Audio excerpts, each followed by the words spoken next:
राधे राधे सभी को। तो चलिए आज मैं आपके साथ अपनी एक बहुत ही वंडरफुल ट्रिप शेयर करता हूँ जो थी हमारी ट्रिप टू वैष्णो देवी। माता वैष्णो देवी की ट्रिप हमने स्टार्ट करी अपने होम टाउन से। होम टाउन से ट्रेवल करने के बाद हम लोग पहुंच गए बोटेनिकल गार्डन और वहां से हमने अपने मेट्रो स्टेशन की हेल्प से मेट्रो ट्रेन पकड़ी और अपना पहुंच गए अपना न्यू दिल्ली रेलवे स्टेशन। जैसे ही हम पहुंचे तो हमने देखा कि आधे घंटे में हमारी ट्रेन लगी हुई थी जो थी हमारी उत्तर संपर्क क्रांति एक्सप्रेस।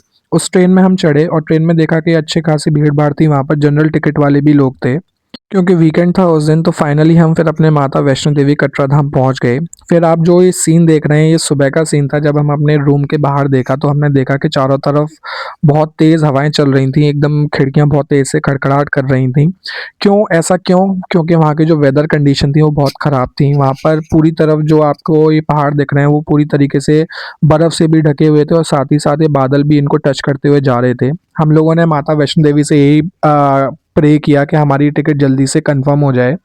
टिकट यानी मतलब वहाँ जाने के लिए जो यात्रा रजिस्ट्रेशन कार्ड होता है वो हमें मिल जाए, क्योंकि ये यात्रा कुछ समय के लिए रोक दी गई थी और हम लोगों के मन में यही संशय था कि कहीं ऐसा ना हो कि हमारी यात्रा यहीं पर एंड हो जाए।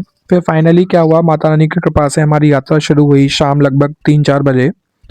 फिर हमने अपनी बहुत सारी चीज़ों को एक्सप्लोर किया। जैसे हमने बहुत सारी जगहों पर खाने पीने के लिए रुके, जैसे आपके हल्के फुल्के स्नैक्स लिए, हमने पिज़्ज़ा खाया, बर्गर खाया, सैंडविच खाए।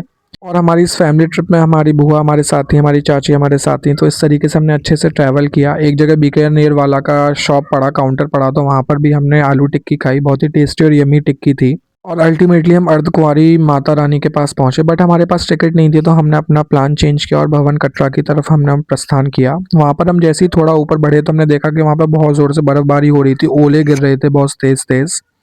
और आप ऐसे स्नोफॉल को देख पा रहे होंगे कि कितने हाई लेवल पे स्नोफॉल हो रही थी। इतनी ज़ोर से ये आंधी और ये तूफान के साथ ये ओले गिर रहे थे कि वहाँ पर 1.5-1.5 2-2 फीट तक बर्फ़ जम गई थी, जो आप इस वीडियो में क्लियरली देख पा रहे होंगे। पूरी तरफ बर्फ़ ही बर्फ़ की चादर थी, पूरी तरीके से स्नोफॉल हो रहा था, कई रास्ते भी जाम हो गए थे। फिर हम जैसे ही ऊपर धाम पहुँचे जैसे तैसे, तो हमने देखा कि पूरी तरफ बर्फ़ ही बर्फ़ थी और जो पहाड़ थे पूरी तरीके से कवर्ड थे आपके स्नो से। वहाँ पर स्नो अच्छे से बर्फ़बारी देखने के बाद हमने माता रानी जी के दर्शन करे।